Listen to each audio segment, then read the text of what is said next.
बिस्मिल्लाहिर्रहमानिर्रहीम। अस्सलाम वालेकुम दोस्तों। रमज़ान المبارक रूह के तज़किया और तطہیر का महीना है। किसी बर्तन में कोई अच्छी चीज़ डालने के लिए ज़रूरी है कि पहले इसको अच्छी तरह साफ़ कर लिया जाए और इसमें कोई गंदगी बाकी न रहे। इंसान का दिल भी एक बर्तन है जिसकी सलाह से इंसान का पूरा वजूद सलाहियत के सांचे में ढल जाता है और जिसके बिगाड़ से इसका पूरा वजूद बिगाड़ का शिकार हो जाता है। जैसे ज़ाहरी गंदगी और मैल कुचैल से इंसान का जिस्म और इसका लिबास गंदा हो जाता है और इसमें ताफुन पैदा हो जाता है, इसी तरह गुनाह भी एक रूहानी गंदगी है जो कल्ब के पैमाने को नापाक और गंदा कर देता है। इसको साफ़ करने का तरीका तौबा है। अल्लाह ताला की शान करीमी है कि इंसान कितना भी बड़ा गुनाह करे, तौबा से गुनाह का दाग धुल जाता है। दरअसल इंसान खैर व शर का मजमुआ है। ये नेकियों पर कादिर है लेकिन बुराइयों से आजिज़ नहीं। न फरिश्ता है कि बुराइयों का ख्याल तक दिल में न आए और न शैतान है कि ज़लालत व गुमराही से कभी दिल खाली ही न हो। इसलिए इसे इस इम्तिहानगाह में रखा गया है कि देखा जाए कि इसकी नेकियां बुराइयों पर फतह पाती हैं या बुराइयां नेकियों पर गालिब आती हैं। रसूल खुदा सल्लल्लाहु अलैहि वसल्लम ने इरशाद फरमाया कि हर इब्ने आदम ज़रूर ही खताकार है, लेकिन बेहतरीन खताकार वो है जो गुनाह का इर्तिकाब करने के बाद अल्लाह ताला के दरवाज़े मग़फ़िरत पर अपनी निजामत की पेशानी रख दें और तौबा कर लें। मखलूक का मज़ाज ये है कि वो इंतकाम लेकर उसे खुशी होती है। इससे उसके जज्बे अना की तस्कीन होती है और कलेजा ठंडा होता है।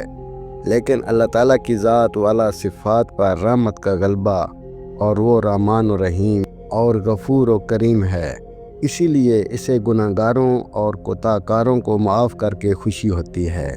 इंसान इंतकाम के लिए बहाने ढूंढता है और अल्लाह ताला बहानों से मग़फ़िरत के फ़ैसले फरमाते हैं। किसी ने हज कर लिया तो पिछली पूरी ज़िंदगी का गुनाह माफ़ कर दिया। उम्रा कर लिया तो एक उम्रा से दूसरा उम्रा के दरमियान के गुनाह माफ़ हो गए। बाज़ रोज़े हैं कि पूरे सगीरा गुनाहों के कफ़ारा हैं। नमाज़ें भी जिस्म से गुनाहों के मैल को साफ़ करती हैं। सदक़ात भी गुनाहों का कफ़ारा बनते हैं। ये अल्लाह ताला की शान करीमी है कि छोटे छोटे अमल की बुनियाद पर इंसान के गुनाह माफ़ हो जाते हैं। तौबा के लिए असल मुहर्रिक अपने गुनाहों और कोताहियों का एहसास है। इंसान अपने गुनाह पर निदामत और पेशेमानी महसूस करे। अपने गुनाहों को याद करके इसका दिल लरज़ने लगे, खुदा के सामने उसके होंठ कँपकँपाने लगें, आँखों के आंसू दिल की बेचैनी और इज़्तिराब की गवाही दें और उसका ज़मीर गुनाहों के बोझ तले अपने आप को दबा हुआ महसूस करे।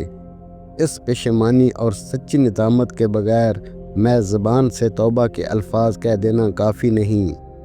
इंसान पर अपनी कल्बी कैफियत के लिहाज से गुनाह क्या क्या असर मुरतब होता है, इसको आपने एक मिसाल से वाज़ा फरमाया कि नेक और सच्चा मुसलमान जब किसी गुनाह का मुर्तकिब होता है तो उसे ऐसे लगता है कि जैसे उसके सर पर पहाड़ जैसा बोझ है, और जो शख्स गुनाहों का आदी हो जाता है उसे गुनाह से यूँ महसूस होता है कि जैसे कोई मक्खी है जो नाक पर बैठी हुई है, ज़रा हाथ हिलाया और उड़ गई। एक और रवायत में है कि जब कोई शख्स गुनाह का मुर्तकिब होता है तो उसके कल्ब पर एक स्याह धब्बा पड़ जाता है।